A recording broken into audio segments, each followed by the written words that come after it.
সাইটে যখন পাথর আসবে তখন এই পাথরটা ঠিক আছে কিনা গ্রেডেশন করতে হবে। গ্রেডেশন করে দেখতে হবে যে এই পাথরের সাইজগুলো ঠিক আছে কিনা।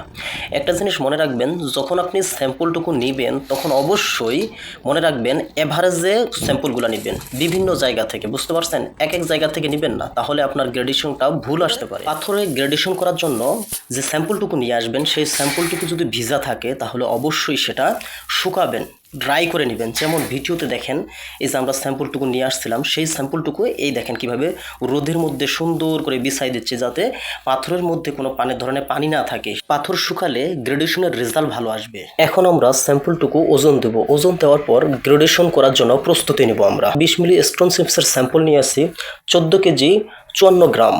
এখন আমরা 20 মিলি স্টোন চিপসগুলো চালবো, চালনি দিয়ে, বুঝছেন? আমাদের যে স্যাম্পলটুকু নিয়েছি সেই স্যাম্পলটুকু আমরা 25 মিলি, 19 মিলি, 12.5 মিলি, 9.5 মিলি, 4.75 মিলি যে চিপ সাইজগুলো আছে এই চিপ সাইজগুলো দিয়ে আমরা এখানে চালনি করব। চালনি করার পর রিটার্নটা নিব আমরা। মনে রাখবেন একটা কথা, যে 20 মিলি স্টোন চিপসের জন্য মাত্র চিপ সাইজ লাগবে 4টা, 5টা লাগবে। একটা 25 মিলি একটা লাগবে, একটা 19 মিলি একটা লাগবে, একটা 12.5 মিলি একটা লাগবে, এবং 9.5 মিলি একটা লাগবে, এবং 4.75 মিলি একটা চিপ সাইজ লাগবে। এই কয়টা চিপ সাইজ হয়ে গেলে, 5টা চিপ সাইজ হয়ে গেলেই আপনার গ্রেডেশন করা সম্ভব হয়, বুঝতে পারছেন? আমি প্র্যাকটিক্যালি আপনাদেরকে দেখাচ্ছি। এখন কন্টিনিউ আমি কিন্তু চালনি করতেছি, আপনারা ভিডিওতে দেখতে পাচ্ছেন, বুঝতে পারছেন? এবং এর প্র্যাকটিক্যালে ক্যালকুলেশনটাও দেখাবো আমি। রাইট ক্যালকুলেশনটা কিভাবে করা হয় সেটা সহজে আমি এই ভিডিওতে আপনাদেরকে শেখাবো এবং তুলে ধরবো। আপনারা কন্টিনিউ মনোযোগ সহকারে এই ভিডিওটা দেখতে থাকুন। আমাদের গ্রেডেশন করা শেষ। আমরা যে স্যাম্পলটুকু নিয়েছিলাম এই স্যাম্পলটুকুর এই দেখেন 14 কেজি 54 গ্রাম যে আছে। এখন আমরা কিভাবে ক্যালকুলেশন করলাম এই ভিডিওতে আমি পরিপূর্ণভাবে আপনাদেরকে দেখাবো। আপনারা মনোযোগ সহকারে ভিডিওটা দেখতে থাকুন। সর্বপ্রথম লক্ষ্য রাখবেন, এই যে আমরা চিপ সাইজগুলো দিয়ে চালছিলাম, বুঝতে পারছেন? চালানোর পর আমরা এই এত চিপসের মধ্যে এত এত সাইজগুলা পাইছি, এত এত মিলিগুলা পাইছি আমরা।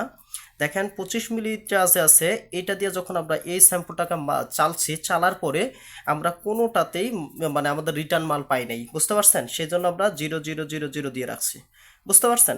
এবং যেটা 19 মিলি চিপস দিয়ে যখন আমরা চালছি তখন আমরা 506 গ্রাম পাইছি, বুঝতে পারছেন? মনোযোগ সহকারে দেখবেন ভিডিওটা, এটাতে কিন্তু ভেরি ভেরি ইম্পর্টেন্ট। এখানে অনেক কিছু শেখার আছে, বুঝতে পারছেন? যারা ল্যাবে এবং সিভিল ইঞ্জিনিয়ারিং নিয়ে পড়াশোনা করেন তাদের জন্য ভেরি ভেরি ইম্পর্টেন্ট, বুঝতে পারছেন? খেয়াল রাখবেন। এখন এখন আমরা কত পেলাম? 19 মিলি চিপস দিয়ে যখন এটা চাললাম, চালার উপর আমাদের কত 506 গ্রাম পাইছি। এই 506 গ্রাম যে আছে এটা আমরা টোটাল স্যাম্পল যতটুকু পাইছিলাম এই স্যাম্পলটুকুটা দিয়ে আমরা ভাগ দিব। ভাগ দেওয়ার পর যে রেজাল্টটা আসবে সেটার দ্বারা 100 দ্বারা গুণ করব, গুণ করলে আমাদের এই রেজাল্ট আসবে। এবং এই রেজাল্টটা যে আছে এই রেজাল্টটা দিয়ে 100 দ্বারা মাইনাস করব, মাইনাস করলে আমাদের এই রেজাল্টটা আসবে, বুঝতে পারছেন?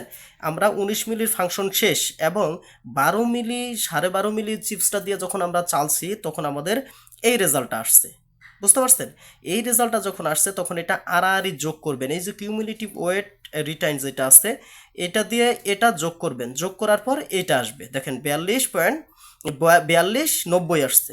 এখন এই যে 42.90 যেটা আসছে এটা দিয়ে এবং টোটাল যে স্যাম্পলটুকু আছে এটাকে দিয়ে আমরা ভাগ দিব। ভাগ দেওয়ার পরে যে রেজাল্টটা আসবে সেই রেজাল্টটাকে 100 দ্বারা গুণ করব, গুণ করলে এই রেজাল্টটা আসবে। এবং এই রেজাল্টটা যে পাইছি এইটা দ্বারা 100 দ্বারা মাইনাস করলে আমাদের এই রেজাল্টটা আসবে, বুঝতে পারছেন? এখন সেম আরেকটা দেখেন, এই যে 9.5 মিলি যেটা চিপস দিয়ে আমরা চালবো, চালার পর আমাদের এই রেজাল্টটা আসছে। এই রেজাল্টটা দিয়ে এই যে আড়াআড়ি আমরা করবো 42.90-কে আমরা যোগ করব, যোগ করে আমাদের এই রেজাল্টটা আসবে।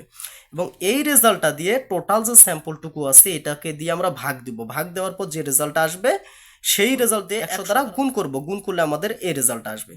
এইটা দ্বারা 100 দ্বারা মাইনাস করলে আমাদের এই রেজাল্টটা আসবে, বুঝতে পারছেন? সেম একই রকম এটাও 4.75 মিলি দিয়ে যখন আমরা চালবো, চালার পর আমাদের এইটা আটকেছে, এই রিটার্ন আছে।